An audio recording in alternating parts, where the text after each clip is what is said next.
Olá, meus amigos. Que a paz de Jesus nos envolva nesse momento, para que possamos abrir a nossa mente e o nosso coração aos seus ensinamentos.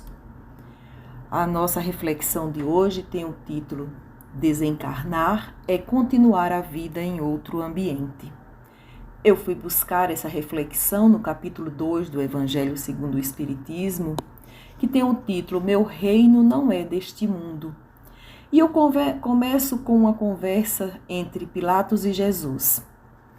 Tornou a entrar Pilatos no palácio e chamou a Jesus e disse: Tu és o rei dos judeus? Respondeu-lhe Jesus: O meu reino não é deste mundo. Se o meu reino fosse deste mundo, certo que os meus ministros haveriam de pelejar para que eu não fosse entregue aos judeus. Mas por agora o meu reino não é daqui. Por estas palavras, nós entendemos que Jesus falava não da vida material, mas da vida real, a vida espiritual.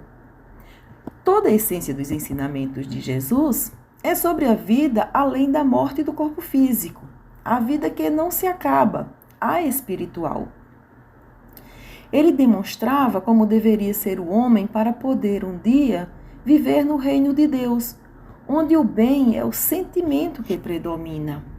Ensinava-nos Jesus a trabalhar os nossos melhores sentimentos, enquanto ainda estamos encarnados, para não sermos surpreendidos na desencarnação.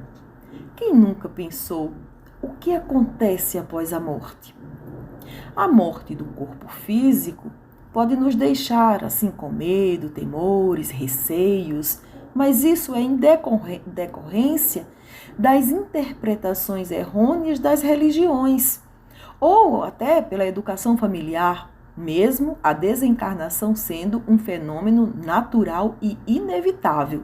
Nós já sabemos, não vamos viver nesse corpo físico aqui para sempre.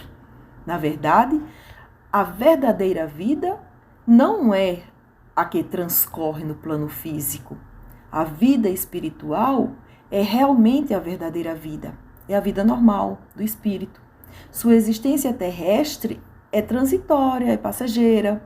O corpo não passa de uma vestimenta grosseira que reveste temporariamente o espírito. Esse temor da desencarnação, ele se dá devido à ignorância a respeito da vida no além-túmulo. A desencarnação é o término de uma etapa em nossa jornada e o início de outra. É o marco de regresso do espírito ao seu verdadeiro plano. Alguns ainda se perguntam, mas como não ter medo do desconhecido?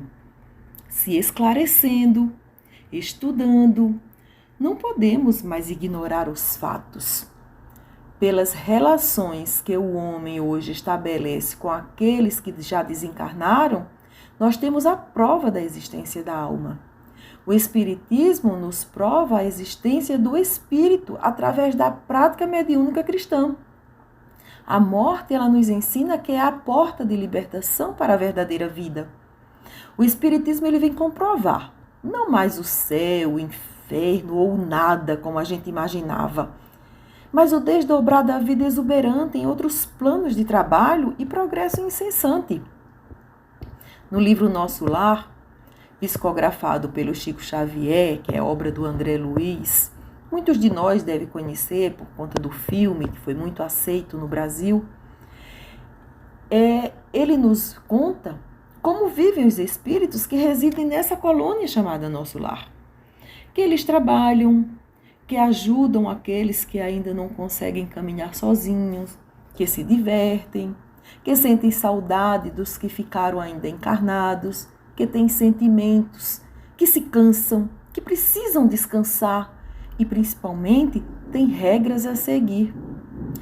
Quando desencarna alguém que amamos, a gente fica com muitas questões. Se aquele espírito que se foi se sente saudade da mesma forma que a gente sente. Sim, porque o espírito é a mesma pessoa que estava aqui, encarnada. A diferença é a falta do corpo físico, mas o sentimento ele não muda. Basta morrer o corpo para que o espírito vire um sábio ou um santo? Não, de jeito nenhum. Ele vai saber, desencarnado, a mesma coisa que ele sabia quando ele estava encarnado. Por que então faz tantos anos que o meu pai, o meu marido, meu filho desencarnou e eu não tenho uma notícia? Porque Deus permite que a notícia venha quando é para ajudar a nós. Quando não existe uma necessidade dessa ajuda, não há necessidade do Espírito mandar nenhuma mensagem. No entanto, Ele está sempre conosco. Ele nos intui, Ele nos abraça, Ele nos fortalece. Nem santo, nem demônio. Apenas alguém que deixou o corpo físico e que está em evolução, mas que pode por um tempo, por preguiça ou indisciplina, também estacionar. A sorte é que nunca vamos regredir. Estamos em constante evolução para o nosso Pai. Independente do credo a que a pessoa se dedique, é certo que a consolação para a dor da separação, imposta no momento do desencarne, ela vem da certeza de que Deus não faz nada por acaso e que a chamada morte é somente uma passagem, uma viagem ao encontro da vida verdadeira, a vida no mundo espiritual, a vida em espírito. Porque tudo nesse mundo existe um momento para acontecer.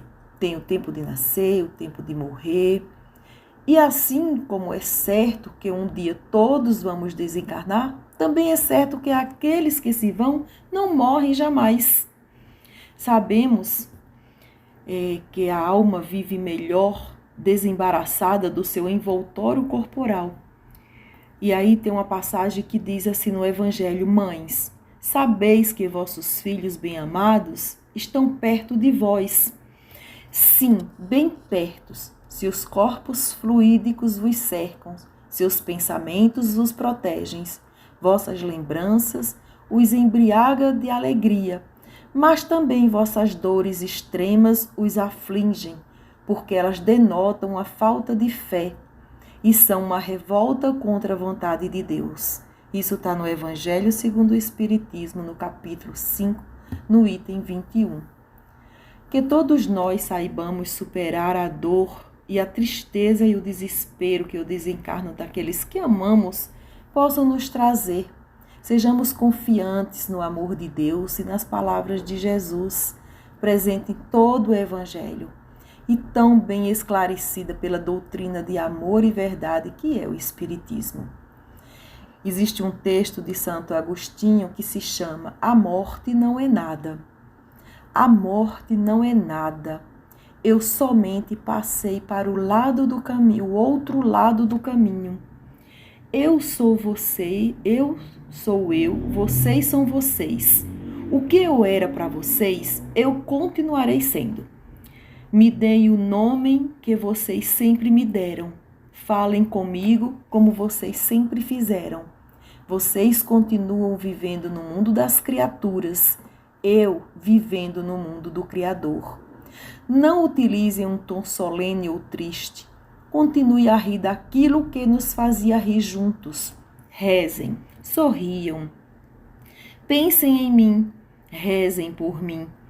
Que meu nome seja pronunciado como sempre foi, sem ênfase de nenhum tipo, sem nenhum traço de sombra ou tristeza. A vida significa tudo o que ela sempre significou. O fio não foi cortado. Por que eu estaria fora dos seus pensamentos, agora que estou apenas fora das suas vistas? Eu não estou longe, apenas estou do outro lado do caminho. Você que aí ficou, siga em frente, a vida continua, linda e bela como sempre foi. Santo Agostinho. E é com esse poema que eu termino a nossa conversa de hoje, pedindo a Jesus que nos ampare sempre no caminho do bem, que ilumine os nossos passos, para que tenhamos sempre fé na providência divina. Graças a Deus. Tenham uma boa semana. Deus nos abençoe.